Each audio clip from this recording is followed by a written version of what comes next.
هل سألت نفسك يوما ما ماذا يعني القرآن الكريم؟ أنا لا أسألك عن تفسير صوره الكريمة، ولكن أسألك عن تفسير ومعنى كلمة القرآن نفسها. ربما لم تسأل أبدا، ولكني سأخبرك اليوم بمعناها، وأؤكد لك أنك ستتفاجأ وستصدم من معناها العظيم والمبهر لحد لا تتصوره. إذا هل تعرف ما هو أعظم ذكر من أذكار الله تعالى؟ نعم، هناك واحد من الأذكار أخبرنا عنها رسول الله، ولا يعرفه أغلب المسلمين بالرغم من وروده في حديث صحيح ومثبت.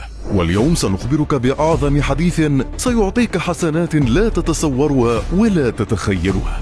فهل أنت مستعد لنعلمك شيئا لم تتعلمه ربما في حياتك كلها؟ إذا هيا بنا. القرآن الكريم كتابك المقدس الذي أنزله الله هدى للناس وأمرهم بتدبره. كم مرة قرأته؟ مئات المرات. إذا كم مرة سمعته؟ ربما آلاف المرات.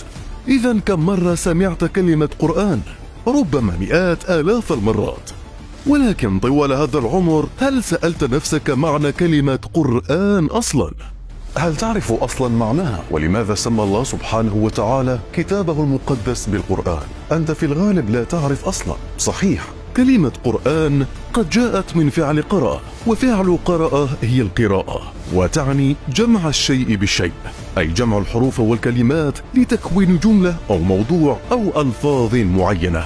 وفي اللغة العربية تعودنا أن نقول سفيان وعثمان وعرفان وغضبان، وهذه الألفاظ في اللغة العربية على وزن فعلان تعني الامتلاء والفيضان. ولذلك من إعجاز تسمية القرآن الكريم، فحينما سمى الله عز وجل كتابه بالقرآن يعني أن القرآن قد جمع ثمرة كل الأديان السابقة في كتاب واحد. ولذلك أخبرنا الله سبحانه وتعالى في سورة الأنعام بأنه لم يفرط في شيء من كتبه وأديانه السابقة. ثانيا، ما هو أكثر ذكر من الأذكار والأدعية قد يعطيك فيضا وعدد حسنات لا مثيل له؟ هل تعرف؟ ربما لا. ففي حديث للنبي صلى الله عليه وسلم يقول: أيعجز أحدكم أن يكسب كل يوم 1000 حسنة؟ يسبح الله 100 تسبيحة فيكتب الله له بها 1000 حسنة ويحط عنه بها 1000 خطيئة. ولكن هل تعتقد أن هذا أكثر ذكر يعطيك حسنات؟ لا يا عزيزي، فهناك أكثر وأكثر.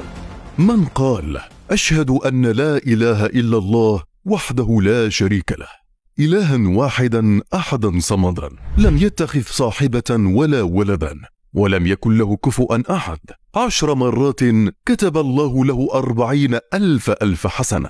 قد يكون هذا الحديث ضعيفا قليلا، ولكن أي تسبيح مهما كان يعطيك حسنات فهو ذكر وتعبد. و40,000 حسنة يعني 40 مليون حسنة. ولكن هل تعتقد أن هذا أكثر ذكر يعطيك حسنات؟ لا يا عزيز، فهناك أكثر وأكثر وأكثر. ففي أحد المرات كان يجلس الصحابي الجليل أبا أمامة مع رسول الله، كان يحرك شفتيه، فقال رسول الله له: بأي شيء تحرك شفتيك يا أبا أمامة؟ فقال: أذكر الله يا رسول الله. فقال رسول الله: ألا أخبرك بأكثر وأفضل من ذكرك بالليل والنهار؟ تقول: سبحان الله عدد ما خلق، سبحان الله ملء ما خلق، سبحان الله عدد ما في الأرض والسماء، سبحان الله ملء ما في الأرض والسماء، سبحان الله ملء ما أحصى كتابه، سبحان الله عدد كل شيء، سبحان الله ملء كل شيء، ثم تكررها نفسها ولكن بالحمد وليس التسبيح. الحمد لله عدد ما خلق، والحمد لله ملء ما خلق، والحمد لله عدد ما في الأرض والسماء، والحمد لله ملء ما في الأرض والسماء، والحمد لله عدد ما أحصى كتابه، والحمد لله ملء ما أحصى كتابه، والحمد لله عدد كل شيء، والحمد لله ملء كل شيء. وهذا أفضل ذكر قد تحفظه في حياتك، لن يأخذ منك أكثر من 10 دقائق لحفظه، ولكنه سيعطيك حسنات لا تتخيلها ولا تتصورها. فاحفظ هذا الفيديو أو قم بمشاركته للعودة له مرة أخرى.